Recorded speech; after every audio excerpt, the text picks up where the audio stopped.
Guys, কেমন আছেন সবাই? আশা করি অনেক অনেক ভালো আছেন। সো আজকে আবারও চলে আসলাম নতুন একটি ভিডিও নিয়ে। সো ইন্ট্রো এবং কি টাইটেল থেকে বুঝেই গিয়েছেন আজকে কি পিসি বিল্ড করতে যাচ্ছি।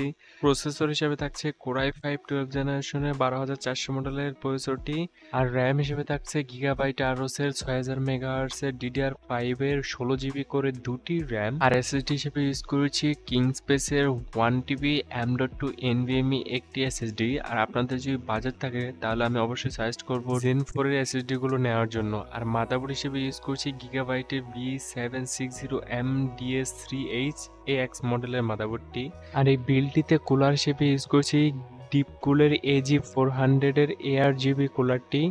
এই কুলারটিতে আপনারা ARGB ফিচার্স তো পাচ্ছেন, আপনারা AK400টাও চুজ করতে পারতেন, কিন্তু সেটার মধ্যে কোনো লাইটিং নেই। যেহেতু আমাদের লাইটিংটা প্রয়োজন, সে কারণে ARGB মডেলেরটাই চুজ করেছি। যেহেতু গেমিং পিসি, সো গ্রাফিক্স কার্ড অবভিয়াসলি লাগবে।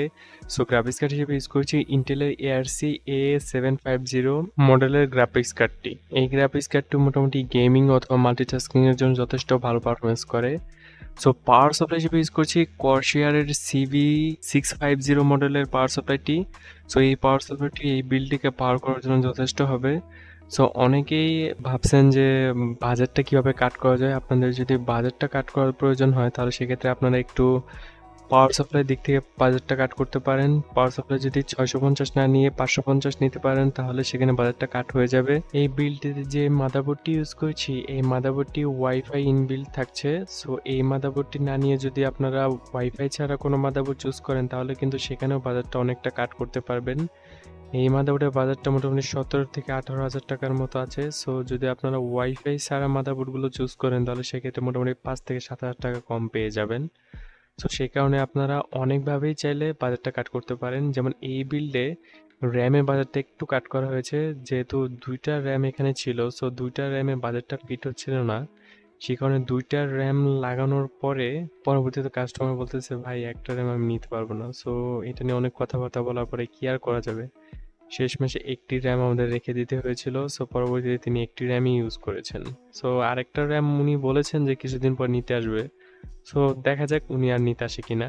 সো যে গ্রাফিক্স কার্ডটি ইউজ করেছি, এই গ্রাফিক্স কার্ডটিও মোটামুটি যথেষ্ট পরিমাণ ভালো পারফরমেন্স করে। সো দেখতেই পাচ্ছেন গ্রাফিক্স কার্ডটি হোয়াইট কালারের এবং এর সামনে গিন্নিরের ব্র্যান্ডিং করা আছে। সো উপরে যে স্টিকারগুলো, এই স্টিকারগুলো ওঠাতে আমার অনেক ভালো লাগে। সো চলুন, অনেক বকবক হয়ে গেছে। সো আবারও পিসি বিল্ডে ফেরা যাক। সো এখন সবকিছুগুলো কম্পোনেন্ট আনবক্সিং হয়ে গেছে। সো এখন শুধু ক্যাচিং এর ভিতরে কম্পোনেন্ট গুলো বসিয়ে ফেলবো। সো ক্যাচিং এর ভিতরে কম্পোনেন্ট গুলো বসানোর আগে প্রথমে মাদারবোর্ডে কম্পোনেন্ট গুলো বসাতে হবে। সো মাদারবোর্ডে প্রথমে প্রসেসরটি লাগিয়ে ফেলবো। সো প্রসেসরটি লাগানোর জন্য অবশ্যই প্রসেসরের যে তীর চিহ্ন এবং কি মাদারবোর্ডের যে তীর চিহ্ন, সেই তীর চিহ্ন ঠিক মতো দেখে তারপর প্রসেসরটি লাগাতে হবে। প্রসেসরটি লাগানোর পরে অবভিয়াসলি মাদারবোর্ডের যে লক, প্রসেসর লক, সেই লকটি ভালোভাবে লাগিয়ে ফেলতে হবে। তো যেহেতু DDR5 এর র্যাম, সো র্যামের কাটাও ঠিক মতো দেখে নিতে হবে যে DDR4 এর মতো এক সাইডে না, এটা মাঝ বরাবরই একটু হয়তো নিচের দিকে থাকে। সো র্যামের কাটাটা ঠিক মতো দেখে নিতে হবে, তা না হলে র্যামের ক্ষতি হয়ে যেতে পারে অথবা মাদারবোর্ডের ক্ষতি হয়ে যেতে পারে। তো তারপর আমাদের কাঙ্ক্ষিত এসএসডিটি লাগিয়ে ফেলবো। এসএসডিটা লাগানো একদম র্যামের চেয়েও সোজা। সো এসএসডি লাগাতে আশা করছি আপনাদের কোনো প্রবলেম হবে না। সো তারপরে প্রবলেম হলে ভিডিওটা দেখে নেবেন, অথবা এছাড়াও এসএসডি যে কাটাটা দেখলেই হয়তো আপনারা বুঝতে পারবেন কিভাবে লাগাতে হবে। আর এই মাদারবোর্ডের যে এসএসডি লাগানো স্লটটা, এই স্লটে কিন্তু হিটসিঙ্ক থাকছে। সো এই হিটসিঙ্ক ইউজ করে ইজিলি আমরা এখানে লাগাতে পারছি। আর এই বিল্ডটিতে যে ক্যাচিংটি ইউজ করেছি, এই ক্যাচিংটি হচ্ছে অ্যান্টেকের AX292 মডেলের ক্যাচিং। সো এই ক্যাচিংটিতে আপনারা ARGB ফিচার্স পাচ্ছেন, ইজিলি আপনার মাদারবোর্ডের সাথে সিঙ্ক করতে পারবেন।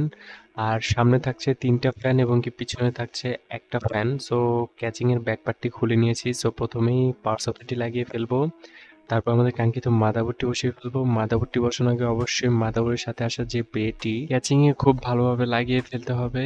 যেহেতু মাদারবোর্ডটি খুবই এক্সপেন্সিভ, সো আমি চাচ্ছি না যে কোনোভাবে ভুল হোক বা আপনারাও কোনো ভুল করেন। সো যে সাউন্ডের হোলটি সেটা নিচের দিকে থাকবে, সো কিবোর্ড মাউস এগুলো উপরের দিকে থাকবে। তারপর কেয়ারফুলি ক্যাচিং এর মধ্যে মাদারবোর্ডটি বসিয়ে ফেলতে হবে। ক্যাচিং এর মধ্যে মাদারবোর্ডটি বসানোর পরে অবভিয়াসলি মাদারবোর্ডে 6টা স্ক্রু লাগিয়ে ফেলতে হবে। সো স্ক্রুগুলো কিন্তু ক্যাচিং এর সাথে আপনারা পেয়ে যাবেন। সো এক্সট্রা করে আর আপনাদের স্ক্রুর জন্য কোথাও যেতে হবে না। এখন আমাদের কাঙ্ক্ষিত গ্রাফিক্স কার্ডটি লাগিয়ে ফেলবো। গ্রাফিক্স কার্ডটি লাগানোর জন্য অবভিয়াসলি আগে দেখে নিবেন যে ক্যাচিংটি আপনারা চুজ করেছেন, সো সেই ক্যাচিং এর ভেতরে 300 বা 200 এর ক্লিয়ারেন্স আছে কিনা। সো এটার মধ্যে অবভিয়াসলি 320 এর ক্লিয়ারেন্স আছে, নাকি 280 না, এটা মনে হয় 320 এর ক্লিয়ারেন্স দরকার হয়। সো ইজিলি এই ক্যাচিং এ ফিট হয়ে গিয়েছে। সো দেখতেই পাচ্ছেন। সো এখন অন করে দেখবো যে সবকিছু পারফেক্টলি ওয়ার্ক করতেছে কিনা। সো আপনারা দেখতেই পাচ্ছেন অন তো হয়ে গিয়েছে। সো এখন ডিসপ্লে আসবে কিনা সেটাই দেখার বিষয়। সো যেহেতু আমি ক্যাচিং এ ঢোকানোর আগে সবকিছু উইন্ডোজ বা যে কোনো সফটওয়্যার টফটওয়্যার যা দেওয়া দরকার সবগুলো কমপ্লিট করে নিয়েছিলাম। সো আশাবাদী সবকিছু পারফেক্টলি ওয়ার্ক করবে। সো দেখতেই পাচ্ছেন ডিসপ্লে চলে আসে। সো 2-1 মিনিটের ভিতরে হয়তো, 2-1 মিনিট না, 2-1 সেকেন্ডের ভিতরে হয়তো ডিসপ্লেটা চলে আসবে। সো এখন দেখতেই পাচ্ছেন ওয়েলকাম স্ক্রিন চলে এসেছে। আপনার চাইলে কিন্তু মাদারবোর্ডের সাথে এই ক্যাচিংটি সিঙ্ক করতে পারবেন। আর উপরেও একটি লাইট চেঞ্জের বাটন আছে, সেই বাটনটি দিয়েও চাইলে আপনারা লাইটগুলো চেঞ্জ করে নিতে পারবেন। বাটন দিয়ে চেঞ্জ করার চেয়ে আমার মনে হয় যে ভিতরে যে সফটওয়্যার, সেই সফটওয়্যার দিয়ে চেঞ্জ করলে বেশি ভালো লাগবে। সো আজকের মতো এই পর্যন্তই। সবাই ভালো থাকবেন, সুস্থ থাকবেন। আমার ভিডিও ভালো লাগলে অবশ্যই লাইক করবেন, শেয়ার করবেন আপনার বন্ধুদের সাথে। আর আমার ভিডিও ইনফরমেটিভ হলে অবশ্যই আমার চ্যানেলটি সাবস্ক্রাইব করবেন। আজকের মতো এই পর্যন্তই। সবাই ভালো থাকবেন। আল্লাহ হাফেজ। টাটা।